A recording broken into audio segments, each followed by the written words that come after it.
I want to talk about emotional stress. There's vocational stress, there's relational stress. I have other posts about those. But emotional stress, we all feel, and sometimes it comes from those other areas. It's fear, it's sadness, it's anxiety, it's confusion, it's some sort of drama that gets created and our triggers go and our emotions react, and it's normal and it's typical, but we have to be able to deal with them. And those reactions can be the result of certain things that are going on in our lives, of course, and emotional stress just builds and builds and builds, and it's debilitating. So I want to talk about 3 triggers that are common ones for it and maybe give you a few insights or next steps. First, pain. Physical pain, psychological pain. Physical pain, sometimes we can deal with right away. We take a pill, we put an ice pack on it, but other kinds of physical pain might be a long, challenging disease or condition. Or post-surgery. I've had knee replacements. I know what long-term recovery pain looks like. It's traumatic, and it needs to be addressed and not just ignored. So get help, find a friend, get the medical attention you need. But during the season of the pandemic and other times in life, we tend sometimes to ignore our physical pain, like, I'll deal with that later.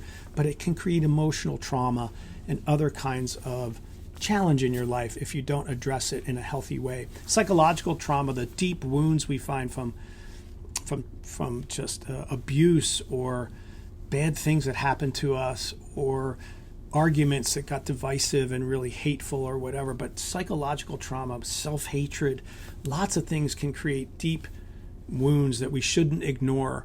And again, in more intense situations, we need to go get help and talk to trusted counselors and people who are professionals. But at a sort of basic level, let's look at what's causing that. Why do I feel this emotional stress? What is it psychologically? What patterns of thinking? What am I feeling? Why does this keep happening? And try to go to school on your pain instead of running from it. Pain is a teacher. We don't like it, but it's a good teacher. It helps us understand where we're vulnerable, where we can find strength, and how we can have some empathy for others going through it. So enter into pain, but pain is a trigger for emotional stress, and it needs to be addressed. A second one is loss. Loss of a friendship, loss of a job, loss of a fellow employee who moves or retires, loss of someone in life, someone passes, a friend, a relative, a grandparent. And here that response to that is to grieve. We need to grieve. And people that hide their grief, just try to medicate the grief, run from the grief, it doesn't work, friends. You have to sit in and be with that loss and talk through the loss and name the loss and remember the memories of the loss and celebrate those. And maybe it's crying that they're not going to be there anymore or feeling the sadness. You may need to step out of an office environment during the day and go get in your car or take a quick drive and go somewhere or take a walk and just let it happen. Let the emotions come. Get it out and get reoriented and then come back in. But don't keep putting them away. It's easy to ignore the grief and sadness that we're feeling because of loss. So again, get some help with this if needed, if it's deep and it's really traumatic, but don't run from it. And the third one's failure. Failure doesn't have to be final or fatal, as they say, but we can still feel blame or shame or guilt when we fail. We can fail at work on a project. We can fail in a relationship. We can yell at someone or get really angry. And we go, why did I lay into that person like that, and feel really badly? So with failure, go back and see, where did I trip, not just where did I fall? What are the patterns, or what's the bump in the road I keep hitting all the time and stumbling over? And can I name that and identify it and get some other people around me to go, wait a minute, now I see why this is happening. And in failure, we always want a way back, don't we? We don't want to believe it's final. And in most cases, it's not. So ask a manager or a helper or a friend or a partner or whatever, say, hey, I know I messed up. How can I earn your trust back? How can we patch this up?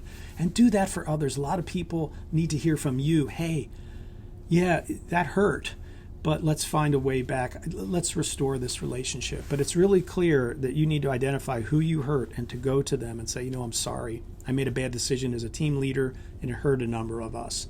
And I own that. And I apologize for that. So naming the who is part of it, but also recognizing, hey, there's a way back from this. This isn't final. So as a general principle, I pull back and look at overall of whatever the stress is we're dealing with.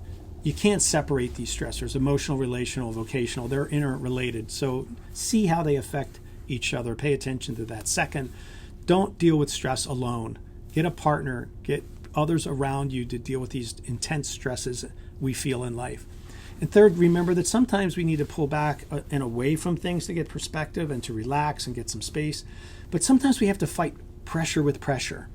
Just like a therapist who sees a really tough knot in your shoulder, they put their thumb on that thing and they push in there and they work and, it hurts.